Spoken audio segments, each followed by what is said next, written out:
So we're talking about right effort. And effort, I talked about what effort is. We're constantly making effort, constantly spending energy in some direction, either mentally, emotionally, or physically. And the term right means in tune with, in harmony with, and without harming, sort of. So right effort or wise effort is the topic of today's talk, and we're going to look at what are the components of right effort, and how do you go about accomplishing it. Of course, it's a training, it's a constant training, so it's not like you get it today, you're done, and you're going to, from this point forward, you're going to be right efforting. That's a very unfruitful expectation, but a very good motivation actually to think that I'm going to make the right effort. So awareness plays a very important role. If we are aware about how we process in our mind, in our heart, and how we behave, then we can actually have a say-so, manage our emotional state, manage our mental state, manage our physical state, and all that. And so mindfulness is very important in that, to become aware of what's going on in our experience, in our field of experience, internally and externally. And I was saying before I hit the recorder that we have a level of awareness, and but notice that when you are looking at something, if you are also thinking about something else, your awareness about the seeing awareness gets very, very, very minimum, very small, as if you divided the span of attention into portions and you gave, maybe 10% to the seeing awareness and 90% went into the thinking, right? And so when when you come out of a retreat, maybe a one day could happen also, but usually long retreats, 10 days or so. I'm sure you have experienced it. When I came out of a 10-day retreat, I had a meeting, a kind of a board meeting, alumni board meeting, that I was part of the I was the VP, and they wanted, the president wasn't going to be there. They wanted me to run the meeting. And so when I came out of the retreat, that same day I had to drive to this place. And when I told the coordinator, I came out, oh my God, she said, how are you going to do this? Do you have enough? How are you going to be okay? As if a retreat, well, this kind of retreat, which is mindfulness retreat, enhancing awareness retreat, is different than, I don't know what other retreat that puts you down, you go inward and you can't come out. That doesn't work, right? So she thought, I'm really inward and I can't be present. And wow, I was so on top of the game. You cannot believe how attentive I was. My eyesight was better, my ears listened better, I could connect to the intention like that. It was amazing. So awareness, enhancing our awareness, increasing our awareness to the object of our senses is very, very helpful to see right effort and do right effort, or see our effort and do right effort. So wise effort, the point of it is it has 4 components. You guard your senses.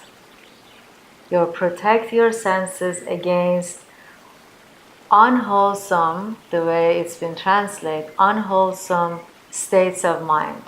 Now the word wholesome or unwholesome, I'd like to open that a little bit.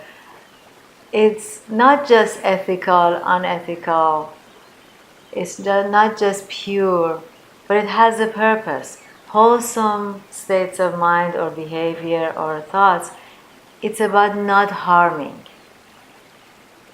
That which does not harm can be seen as wholesome mind and behavior. So, of course, loving kindness, compassion, all these states of mind are included in that. But think of it like that wholesome, pure is non-harming to yourself and to others. So the first step is to guard our state of mind. Now, when you say, again, all these terminologies have to be really opened up, disassembled. I love that word, disassembled, to see what do they really mean, not just by, I am so much about what does it mean, how do I use it, how is it practical to me, how can I don't want to just have knowledge, I want to be able to use it. So the word wholesome means not harming. The word state of mind is anything that you are experiencing in your heart, in your body, in your emotions. You really experience it in the mind. If there is pain in the body, you're experiencing it in the mind. Your mind is experiencing the pain. Your mind is the one who knows the pain.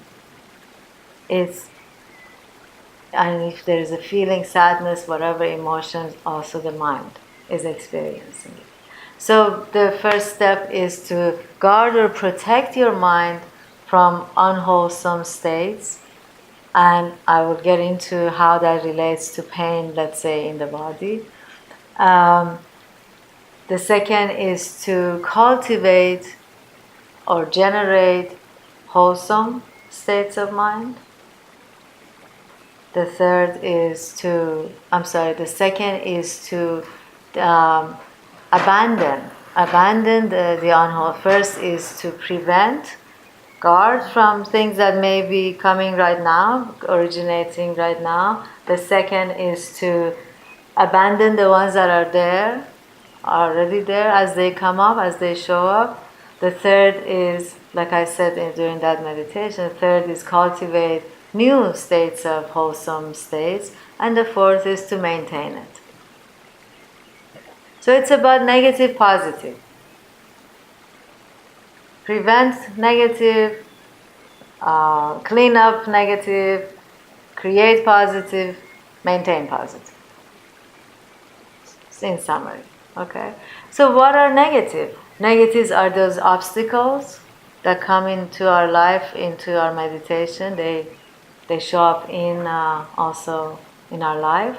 Those 5 hindrances: craving known as desire, known as also the wanting mind, and that is really it's very useful to know craving.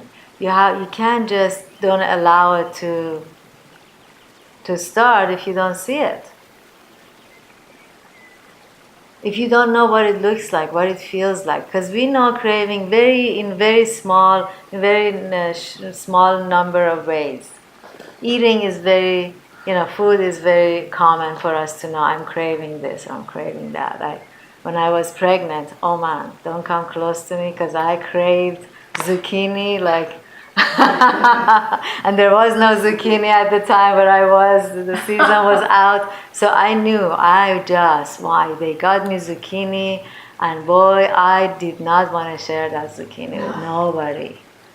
All kinds of bad states of mind, but I was protecting my zucchini.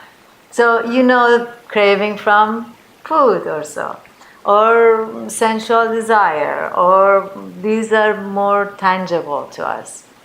But also I mentioned in meditation that when you are thinking, and just want to finish that one thought, that's craving also. And it's clinging to it, it's attaching to it, it's holding on tightly. And whatever you hold on tightly, right now, hold your hands tightly. Hold them together. Hold them together very tightly. Is it pleasant? Do it tightly, more tightly. Hold on tightly. How does it feel? Is it tension or is it pleasant? Tension. Tension. So even if it's pleasure that we are holding on tightly, it creates tension in our mind. So we love, for example, I was given a pie, cherry pie, years ago for Thanksgiving. Somebody brought, oh man, I love that cherry pie. I took one bite. I thought this is the best thing on earth. And how can I hide this? Where can I hide it? Because my partner is going to vacuum that thing in like 2 minutes and I will not see another bite. Right? And that, although it was combined with pleasure, that brought me, I noticed, like, I opened the fridge and I looked for a space to hide it. And I thought, wow, I'm already feeling tense. And then what? And then it's going to be eaten and it will be done. And then I'm left with the lack of that thing, right? So craving is one. And you got to understand it. You got to feel it. You got to really get it. Well, how does it show up? Shows up a lot more than you think it does. Yeah. The second is aversion. I mentioned that during the thing. Aversion is not liking something. Not liking something. Pain, my knee, my body, temperature, this, that, whatever. And it doesn't have to be, it can be very reasonable or not reasonable. It doesn't matter. When you don't like something, you experience. And the same thing is being attached. Whether you are holding on or you're pushing away, you're attached to this thing. And the fact that you are attached to this thing causes stress. Again, these are concepts, to some of us more abstract than others. And so we just let it sit in our mind and heart and see where does it show up. The moment you see attachment, that's the moment that right effort can arise. And in your mind and heart you could say, let me just loosen up a little. Just loosen up around this thing. Aversion. And on and on, all the other hindrances or obstacles. Drowsiness in meditation, right? I talked about that. And so I just sitting right now in this last meditation, I noticed drowsy bubbling up. Now when you explore drowsiness, this is your practice in your meditation, to explore it and not fall into it. And when you fall into it, remember the quicksand. There is quicksand. I noticed bubbling up, and the way I noticed, how did I notice it? It started from my cheeks, right here. I noticed it come. I don't know why, I don't know what that meant, but I felt it coming up and I thought, quicksand, it's coming. And I opened my eyes. So you open your eyes. If drowsiness comes, open your eyes. Bring determination. It is not, doesn't mean that sleeping is bad, napping is bad, we shouldn't be sleeping, we shouldn't be whatever. No, of course. But this is a obstacle that you cannot count on. Is it really time to sleep? Because just because drowsiness is here, lethargy and that dullness is here, is it time to sleep just because it's here? Doesn't have to be. We can actually manage it. This is about managing our state of experience. And with no judgment. Anybody who fell asleep, good for you, if you enjoyed it. It's not about judgment. It's about how can I become more skillful? How can I become a little bit more skillful? A little bit more in charge of my own experience, right? So you open your eyes, you change your breathing, and you tell yourself, this is quicksand. I'm not falling into this. Okay? And doubt is another one. Doubt is difficult for people to see and to, maybe experience. It maybe doesn't occur as often as the other ones. But again, you bring yourself back to the intention. You question if there is doubt about something in life or in meditation. You question it. You question your doubt. You question the reliability of whatever the subject of the doubt is, and you investigate. Sometimes you have to ignore, as this is just a state of mind is occurring, and it's not. It's just making me, because I'm making too much effort. Maybe doubt comes so that I let go of the effort, so you ignore it. But more often you can question. Yes, investigate. Yeah, really, is it really true that this is not working or working? I mean, you could fill in the blank of the subject matter. And the other one is restlessness. With restlessness, not being okay, however the situation is not being okay about it, you can just create concentration. Go after focus. Go after developing concentration. And just keep being very determined about developing your concentration. And seeing again in restlessness, the craving, all of that could also be happening. A lot of them could be happening at the same time. Craving, aversion, restlessness, it could be happening all at the same time. And so you gotta see clinging, the whole entire teaching of the Buddha, which is vast, which is very detailedly laid out and very technically oriented and very practical. It's all summarized into not clinging, not attaching. But it tells you how. Just the whole thing is about the how, which is lovely. I am so glad. Anyway,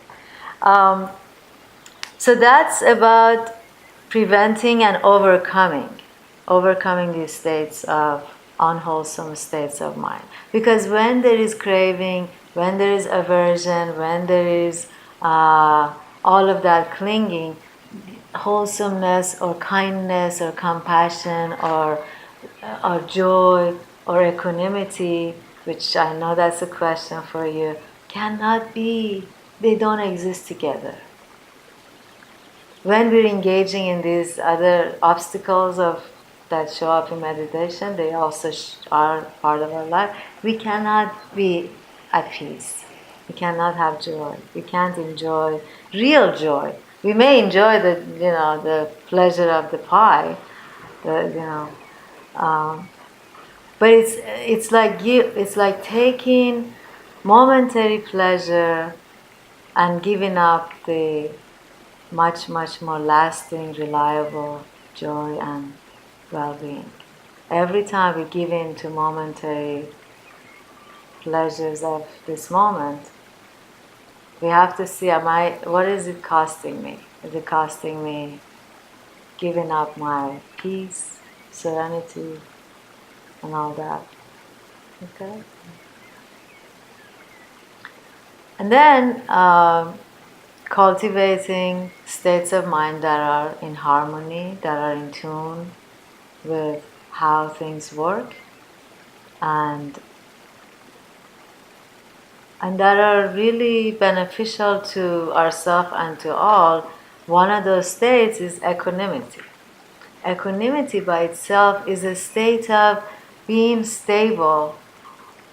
The way I experience it, the way a metaphor I can think of is a mountain that is sitting, and it is so strong and so solid and so rooted and so connected to the ground and to whatever is connecting to, that no windstorm or hurricane or any of the blizzards of life, worldly life, doesn't shake it. It may scrape off a little bit of dust off of it, but it won't shake it. And so when I came to this practice in the beginning, my thing was equanimity. I wanted that so bad, that I could just be unaffected, that no matter what happens around me, which at the time was a lot going on around me, especially with loved ones, my children, my child, my close family or so, and it would be so easy to get off my center. Tornado will come and I'm just all over. Tornado is not even necessary. Something smaller comes and I'm all over. And I wanted to find the center of that tornado. That when there is tornado, I'm inside and I'm in the center and I'm just moving with it. Tornado is around me and I'm just moving in the center and I'm not being caught and ripped to shreds, ripped to pieces.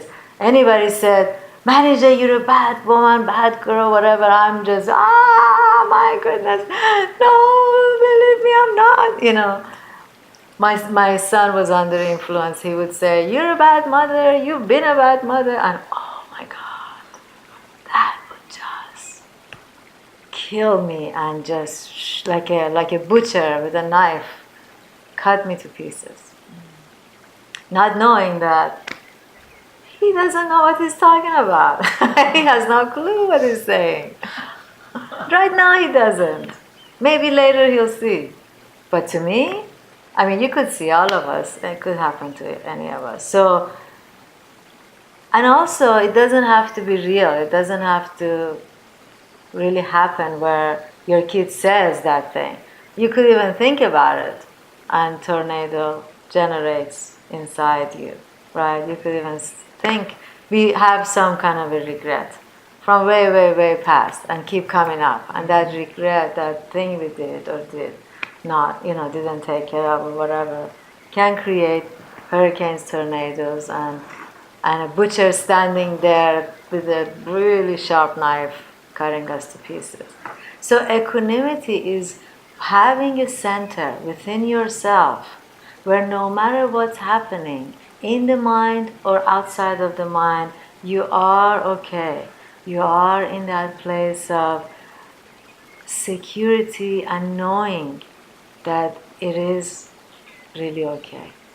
And you're not about to be ripped to pieces by the mental states, by desires, by craving, by wanting, by outside anybody, things going our way or not going our way. And so we cultivate that by mindfulness, by loving kindness, by compassion, by seeing, knowing from your core that, mindlessness is everywhere. Just because I've trained my mind a little bit, now I'm a little bit more aware, doesn't make me a better person or doesn't make me, it's not like, oh, how come they're not mindful? Yeah, the mindlessness is everywhere. Lack of or heedlessness or lack of awareness is very common. It's very common. So we cultivate compassion about that. Compassion. When I see my own self, and usually compassion arises by direct experience, doesn't it? Like on Tuesday night, I shared that I fell into this really, really muddy and really quicksand of a drowsiness. And when I did, I got it. Because usually I don't, that's not my obstacle. When I fell into it and I saw how it was just pulling me under with my legs and arms and body and my head is going under and I can't even breathe anymore. And I saw the quicksand. I saw, my heart became so compassionate for anybody that happens to them. I got it. So that's how that feels.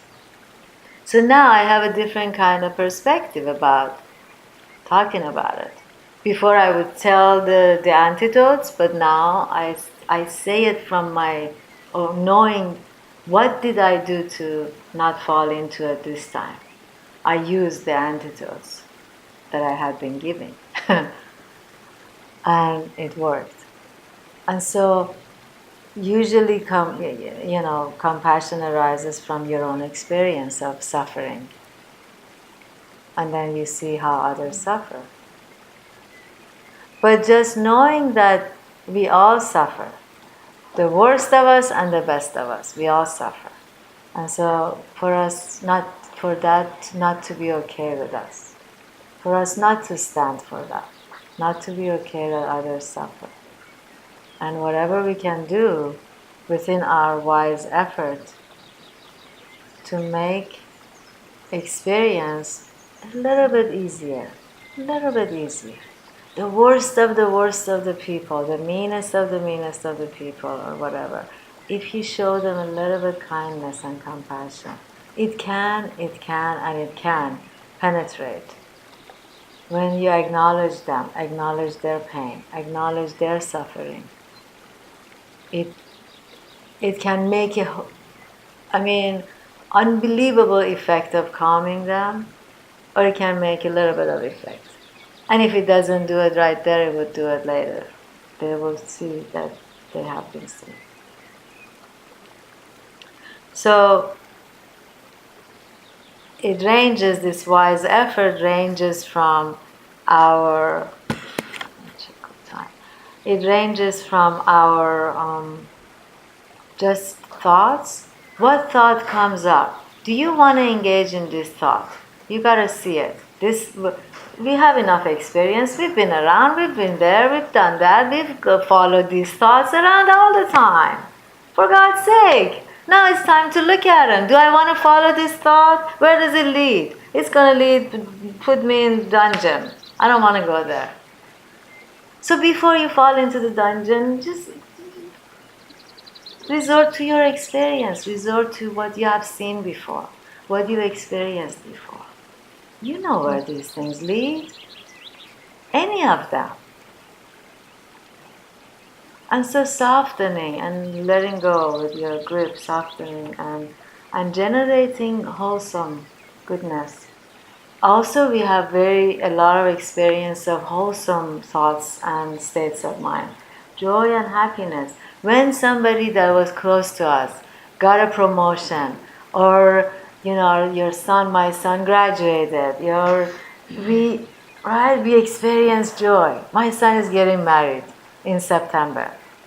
I have so much joy about that I feel like, that's a beautiful state of mind and heart. I want to have that for all beings. I want to experience that for all beings to experience that joy, that state of heart. And it doesn't matter the content or reason for it, but in whatever way they can. All beings should experience that.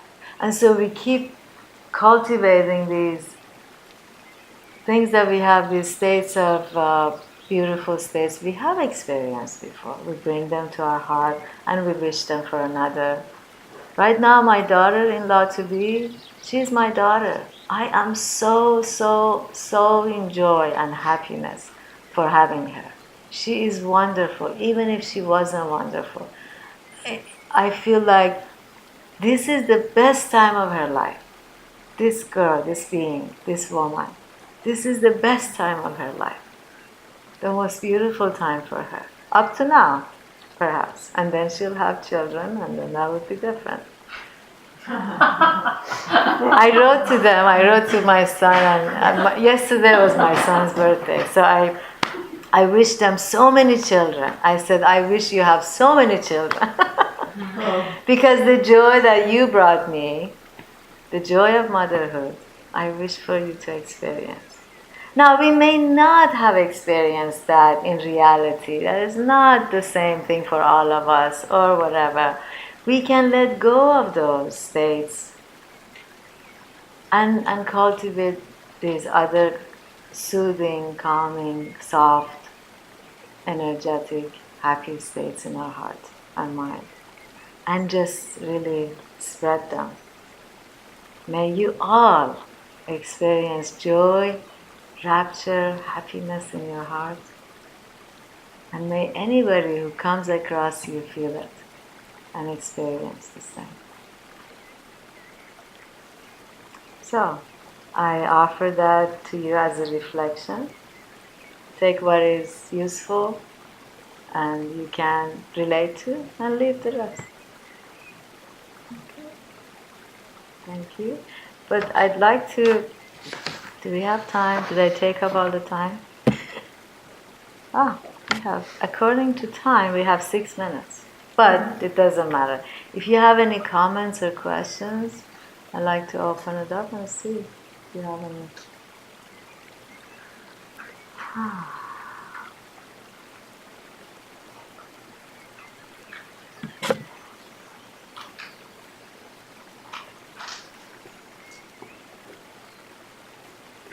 I opened this book, The Soul is Here for Its Own Joy. Oh, I love that. And Juan Ramon Jimenez says, did I pronounce that right, Vicky? Yes. He says, I am not I.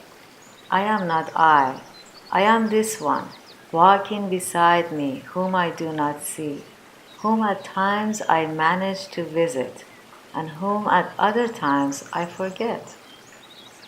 The one who remains silent when I talk, the one who forgives, sweet when I hate, the one who takes a walk where I am not, the one who will remain standing when I die. So, we can tap into that one that is already there. That is the awakened place in our heart. It's already there. It's in all of us, always there. Except the mind and the expectations, all these hindrances, craving, aversion, doubt, restlessness, all that comes and covers that one. So we can work to cleanse it and get back to that, in touch with that place of equanimity, that place of peace, joy and rapture. Manijeh, Yes. can you talk a little bit more about the aversions? Please be more specific. Aversions? Yeah. Because I noticed you looked toward me when you were. Oh, okay. That's an aversion. No, I'm mentioning. With the temperature and the. Yes. Okay. So, very good question. There is a saying that I don't know if the Buddha said or who said, but it's in this tradition floating around that says, there is. Oh, it just flew away.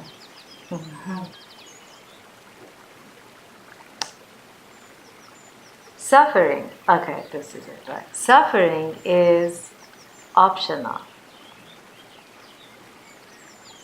Pain is mandatory, or pain is mandatory and suffering is optional. Pain is mandatory, suffering is optional. So, translating that into general experienceable language, pain can be anything, can be a difficulty. Difficulty, the temperature is not enough, there is heat. I experience heat. It could be, I don't have enough money, my financials are in bad shape, that's pain, that's difficulty. It could be, I have relationship issues or communication issues or whatever, that can be difficulty. It could be that I'm going through school, to graduate school, to get my degree, and it's very, very difficult. So that's difficulty as it is. It could be the term, it's very hot, we're outside in the heat, we're in a desert or whatever, it's very hot. So that's what it is, and then the mind, our mind, comes and adds to it by pushing it away, not wanting it, having a conflict with it. It's kind of like inner wrestling. I don't like this, I don't want this, this is not, how am I going to get rid of it? This has to be changed, this needs to go away.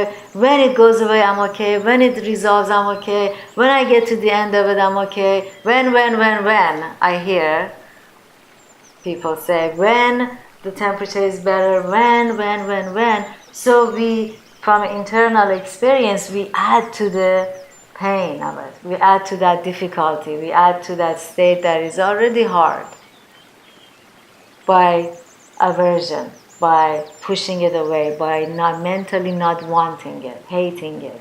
Aversion is also translated as hate, as anger. Anger, hate, or aversion are kind of interchangeably used. So we add to it. And so when we are able to see that when we're adding, for example, right now, there is heat for you present. Heat is uncomfortable for you, so you're experiencing heat. And let's say this is heat. Heat is here, heat is in my, my body, I don't like it. And by not liking it, I want to, go away, I'm holding on to it actually.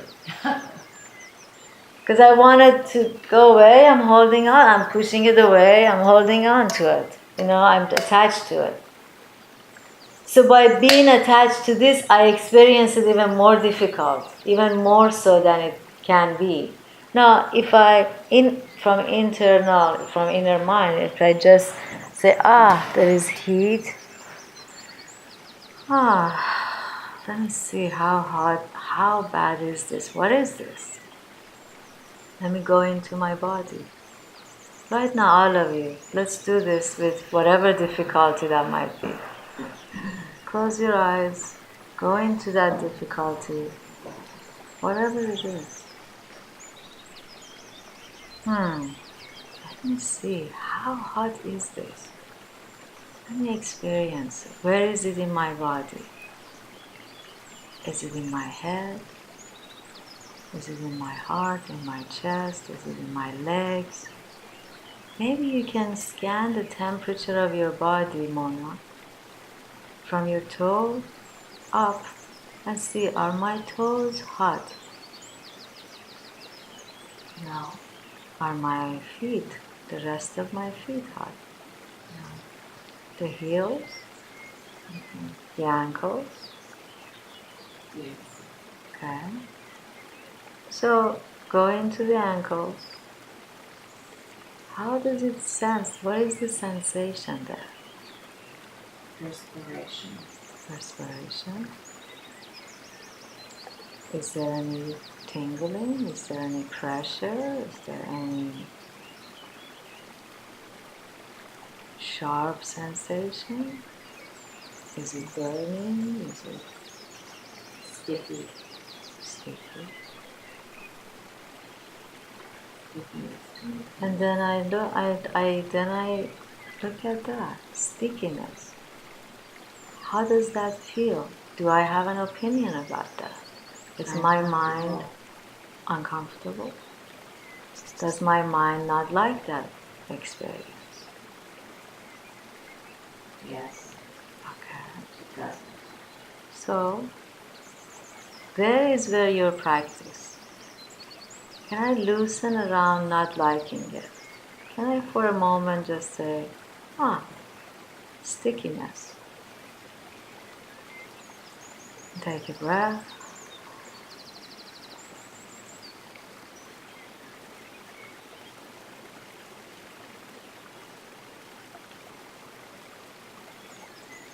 Noticing what stickiness really is. Disassemble it as if it was something, a fruit. You want to look inside, you don't know this fruit, you never saw it, you want to open it and smell it and maybe figure it out. Do that with this stickiness. What does it feel like?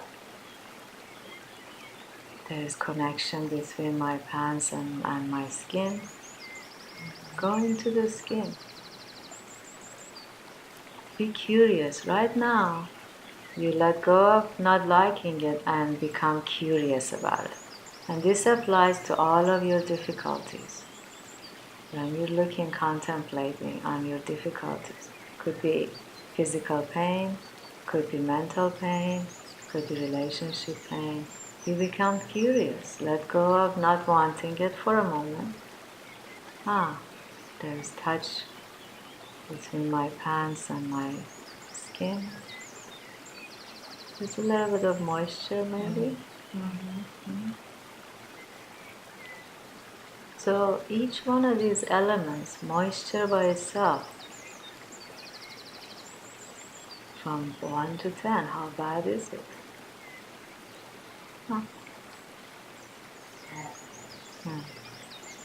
So then again, you have to be able to work on and become skillful at distinguishing this number 10. Is it a aversion? Is it my mind not liking it? Or is the actual sensation of this moisture difficult? All three. Okay. So the practice comes to see that, wow, look, yes, the actual moisture is unpleasant and my mind doesn't like it and I want to push it away, I want it to stop. It's good. You notice that. And you bring compassion to yourself. Compassion about, there is difficulty, and there is me adding to the difficulty, or the mind adding because it doesn't want it. And there is that other person who wants this away. You bring compassion to that person. And you may become kind and say, well, let's just sit with this. Let's see, how much of a harm is this moisture really going to bring to me? Other than me not liking it. Is it really harmful? How is it hurting me? You might have to do that. You might have to really get into it.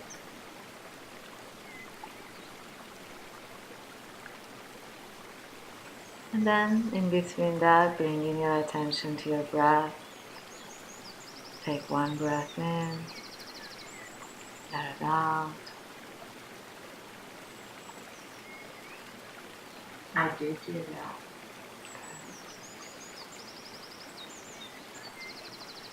And so you notice, you move up the body, you notice this heat. Where else is it?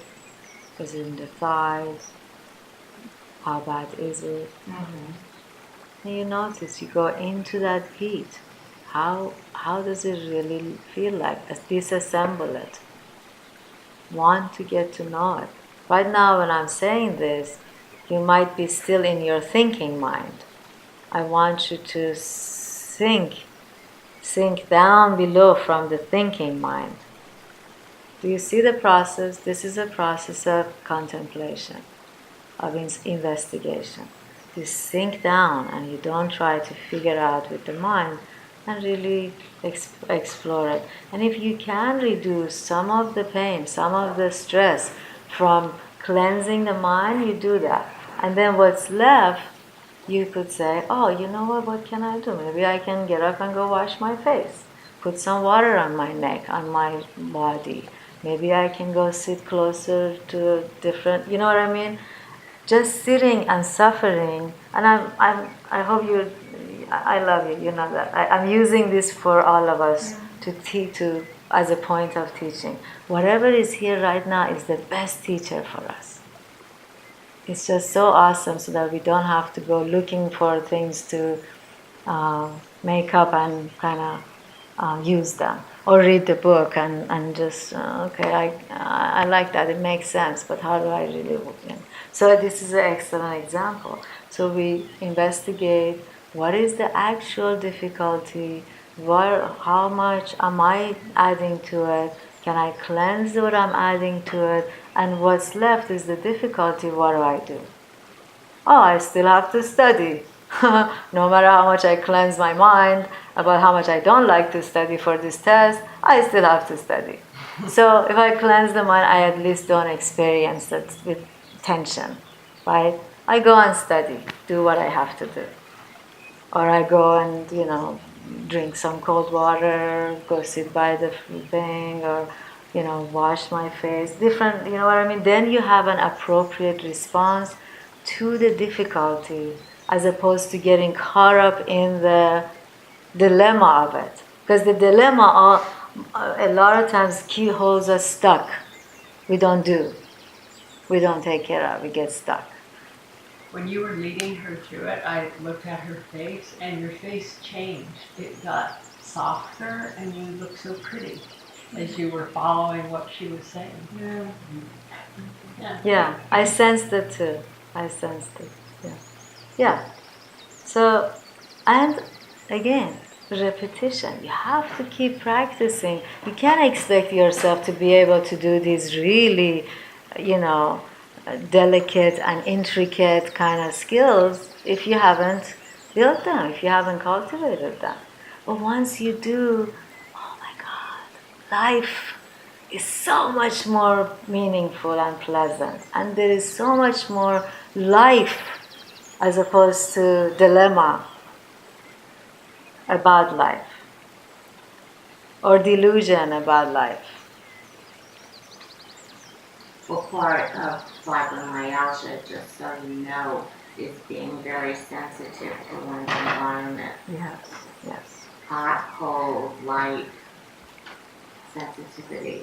I didn't know. So, if I can add to that, there's an element of it which is the judgment of it. So, it's sticky. Then it's for us to say that's good or bad, or neither. It's just sticky. And like Manijeh was saying, going into it, and what does sticky feel like, and all of that. But when the suffering comes in, it's connected to the judgment of sticky is bad.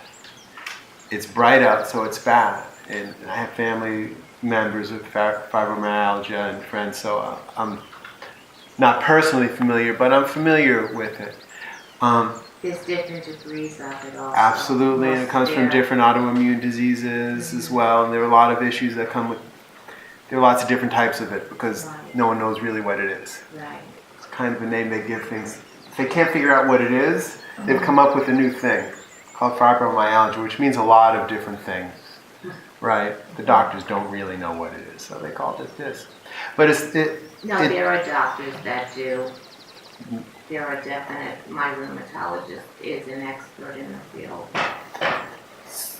The point for this being, it's the judgment that will cause the pain with whatever it is. The heat, the light, the sensation, and what Manijeh is leading us to is notice it without judging it good or bad. And just note the experience of it. Thank you. Well, just as it is, I never liked heat, humidity, for example. That's which is a judgment. So if we don't like it and we have it, what happens? We suffer. Which is one By of the fact. reasons I left New York. Mm-hmm. So it's changing that agreement that we have with ourselves. It's hot and I don't like it. We're allowed to change that agreement. It's hot and I have no opinion of that anymore. Thich Nhat Hanh has a very lovely acronym, RAIN. He calls it RAIN. Rain drops on us and cleanses. It has a nourishing, cleansing quality. And the acronym stands for R for recognize. Recognize what's here now. Whatever is here, heat, suffering, stress, not liking, craving, a combination of things. You recognize. And A for accept, and the word accept can be very abstract and could actually bring about, no, I don't want to accept, why should I accept? But accept is to agree that it's here, not to be in conflict with it, that it's already here. It is way bigger than I, something that's already happened, the happening of it you agree with. That it's happened. Do you see what I mean? You may not like it, but you agree that, oh yeah, it happened. That much I can agree with. But sometimes we don't. Often we don't want to. We think that if I don't agree with it happening, then it would unhappen somehow. You call it magical thinking. Just because thinking it will unhappen, right? Not because I'm doing something about it. So that, you see, it's very fine-tuned. You gotta look at what acceptance means. It's accepting with the universal phenomena of happening, things happening, right? Okay, you accept, then you investigate. You look at it. What is it? How is it? How is it influencing me? And all aspects of it. What can I do about it? And the last thing, which is why I said the acronym, is not identify with it. And not think that this is all there is. I have ADD. And I am doomed.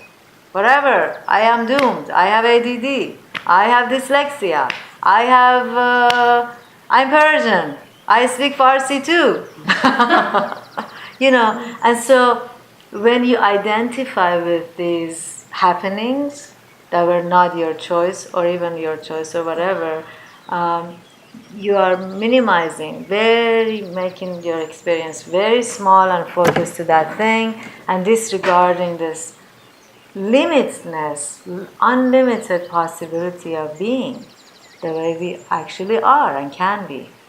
We are negating that awakened place, negating that place that can be so happy and so okay and so restful and all that. So not identifying with it is, like Jonathan pointing to, not judging it or so. Judging is kind of identifying, is a way of identifying. Like I have this condition, and now everything I do is gauged through this condition. Everything I experience is gauged through this condition. If I forget something, oh, it was your ADD. If I misread something, oh, it was your ADD. If I, whatever, as opposed to forgetfulness is here. Something was missed. Not I missed it, but it was missed. Missing something, whatever is here, is a condition that's present right now. There's heat present right now. Because once we put ourselves into that kind of identification, we minimize and disclude the rest that is positive, the rest that is really working. If you look at it, how many things, right now, in this moment, how many things are working? In this moment. Tell me. You gotta be shouting and saying fast. Millions and billions. Tell us what? What's working? There's light, there's electricity. There is light, there is electricity. What else is working? Our bodies. Your body is working. What else is working? We're with people. Come on, we work. Gravity. Gravity. What about there is carpet underneath your feet? What about there is hair on your head? What about there is, whatever is actually working. What about this home exists? There is a little bit of coolness coming in. There are chairs. These chairs are working. Where's the coolness? Where is the coolness? Aha! So I am so about practicing any moment and all the time. Practicality of teachings are most important. Right now, we can name there is shirt on your body, the shirt have been sewn properly, somebody has designed them properly, we have got them, they sewed them, sold them, brought them to the stores, we got them, we are wearing them, they're protecting us, right? These chairs are working, they have been designed well, they're not broken, they're working. The floor is well made and it's working. What else is working? Come on, guys. I'm not the only one who sees it. The ceiling is working. Come on, be silly. Don't think this The is... flowers are working and they match Jonathan's shorts. They match Jonathan's shirt. And my shorts and shirt. What else is working? Come on. As long as you remember to turn it off. Yes. Yes, the tape recorder works. It's still, I guess, it's recording. The timer, thank you, the timer is working, the phone works, the bell works, this desk voice is is still amazing. working. The voice is working. The cars evidently worked or we wouldn't be here. Yes! Come on, what else is The working? toilet flushed. The toilet flushed. The stove cooked it. It wasn't The before. stove cooked the soup. What was it? Huh? What else is working? You have a paper in your hand. It's Right, working. my fan. The fan is working. Yours isn't. But you're pointing to what isn't working. The exercise is what is working. I said my fan. The fan is working. You My can't get paper off. fan. Don't get off the hook so easy. Come on. Be silly. Make your cushions are working. What else is Our working? watches are working. Your watches are The working. fat of my butt is working. Aha! The fat is protecting you. What else? Our hearts are keeping us upright. Yeah, our hearts are working. Your glasses working? Yeah. You don't even know they're there, do you? Don't even know. How about your glasses? Yeah, my glasses work and the fat works. And how about your watches on your hands? Working. Working? Working. Did you check last time what's working? What about your pants? Wearing pants, covering us, protecting us. What else? I won't My let you sweaty go. You pants gotta are say. working. Your sweaty pants are working. Pillows. Pillows are working for you. My sweat glands are working. The teeth in your mouth are working. Yeah, what is working? My sweat glands. Your sweat glands. Yeah. Awesome. Sweat glands are working. The sun is working. The sun is The working. tree is And the wind. The wind is working. And there are windows. Windows working. Windows are working. Curtains. Yep. The fan doesn't work. That doesn't work. Neither does the air conditioner. But it's not falling In down. here. either. It's not falling down either. Yes, it's hanging on. Which I'm okay. I'm happy about that. Yeah. Do you The see? oxygen is evenly distributed, so we have Oxygen, there is evenly distributed. There is oxygen for all of us, and nobody owns the oxygen, does it? Can you say it's mine? Is it yours? Monsanto has nothing. Hi. Yeah. Can you say oxygen? My oxygen is better than yours. Mine is richer. Mine is taller. Mine is better. Don't take mine. Oxygen works. Our lunch nourished us. Our lunch nourished us. You're not hungry. Yeah. Right now we're not hungry. Yes. Would you review the acronym rating just quickly, RAIN? Recognize, Thank you. accept, investigate, not identify. So, with all the things we named that are working, some of them you can't even, right now you're feeling too silly to say. You don't even notice what else is working. Do you know this carpet is about, 50 years old? The fiber, the whatever wool, do you know how many people sat and wove this carpet? For a whole entire year, a whole family sits and weaves carpets like this. Wow. The colors that come, each color is from a fruit, from a vegetable, like eggplant, like pomegranate, like skin of walnut skin. Green walnuts, they have brown kind of a color that come. Every color that's woven into Persian carpets are organic. Wow. They're not synthetic. And see how well made they are. I mean, for another 100 years this could be worked on and it would be working. So what do we focus on? We don't care about this. Who cares? Big deal. All this working. What do I care? I need to focus on the thing that doesn't work. What is that? We have 3 or 4 things in our lives that don't work, maybe? And we focus on that. And that's not wise effort. And that produces suffering and stress. So the next time that you think about what is not working, fight it. Be determined. Have I did. energy and say, I'm did. going to ignore and look at what's part. You're here. You brought yourself here. You wanted to be here. Mm-hmm. You are here, and I have gratitude about that. I'm I'm talking about all of us, not Yeah. Yeah. I mean, Yeah. I shared with you all the I stress know. I have at home. I know, and so allow that to A nightmare. kind of become bigger and bigger and bigger in you, in your experience. So I came here for peace and calmness and not stress. Yeah. Very good. So you come back to the intention. What is my intention? My intention for today to be here and not stress.